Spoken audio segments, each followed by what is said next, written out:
السلام علیکم دوستو ہمیں زندگی کے اندر ہر چیز کی کمی رہتی ہے۔ ہم انسان اپنی روحانی زندگی، اپنی سماجی زندگی ہر طرح سیکھتا ہے۔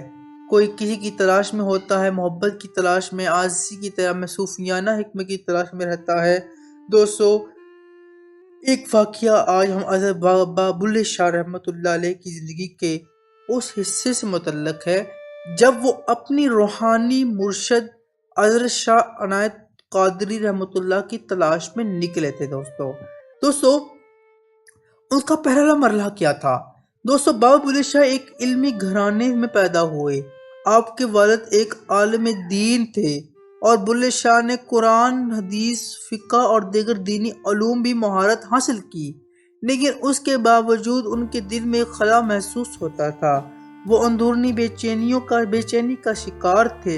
ظاہری علم کے باوجود انہیں روحانی سکون نہیں مل رہا تھا۔ وہ جانتے تھے کہ دنیاوی علم کافی نہیں، بلکہ اس کامل والی اللہ کی صحبت ضروری ہے۔ دوستو پھر آپ نے کیا کیا؟ دوسرے مرحلے میں یہ کرنا شروع کر دیا کہ آپ نے مرشد کی تلاش کی۔ حضرت بابا بلے شاہ رحمۃ اللہ کئی علماء اور صوفیاء کرام سے ملاقات کی، لیکن کسی سے دل کو وہ روشنی نہ ملی جس کی انہیں تلاش تھی۔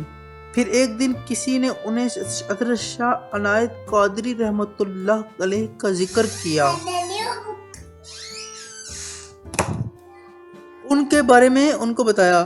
یہ سن کر حضرت بابا بلے شاہ نے فیصلہ کیا وہ شاہ عنایت کے پاس جا کر ان سے بیعت کریں گے، مگر مسئلہ یہ تھا کہ حضرت شاہ عنایت ایک مالی باغبان تھے، جبکہ بابا بلے شاہ ایک علمی اور مذہبی گھرانے سے تعلق رکھتے تھے۔ ان کے قبیلے کے لوگ اس بات کو برا سمجھتے تھے کہ یہ ایک عالم فاضل شخص کس باغبان کو اپنا مرشد مانے، لیکن بابا بلے شاہ کو دنیا کی پرواہ نہ تھی، وہ صرف اپنے رب کی محبت چاہتے تھے۔ دوستو بابا بلے شاہ عنایت کے باغ میں پہنچے اور دور کھڑے ہو کر انہیں دیکھا۔ شاہ عنایت اس وقت ایک پودے کی آباری کر رہے تھے۔ بلے شاہ نے ان کے قریب جا کر سلام کیا اور کہا، سائیں میں اللہ کو پناہ چاہتا ہوں، میری رہنمائی فرمائیں۔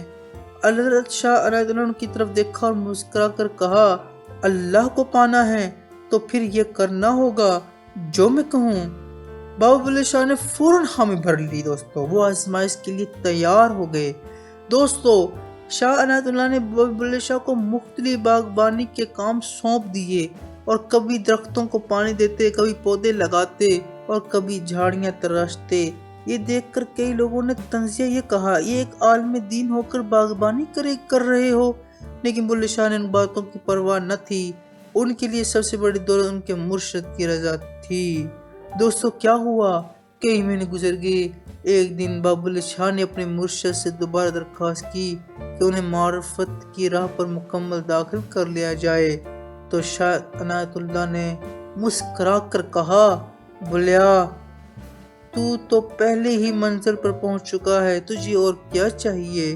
یہ سن کر بابا بلے شاہ پر حال طاری ہو گیا اور انہیں اپنی وہی درویشی اختیار کر لی۔ اس کے بعد انہوں نے کئی مشہور کلام کہے، جن میں سے ایک بلیا کہیں نہ جانا میں کون، بلیا کی جانا میں کون آج بھی مشہور ہے۔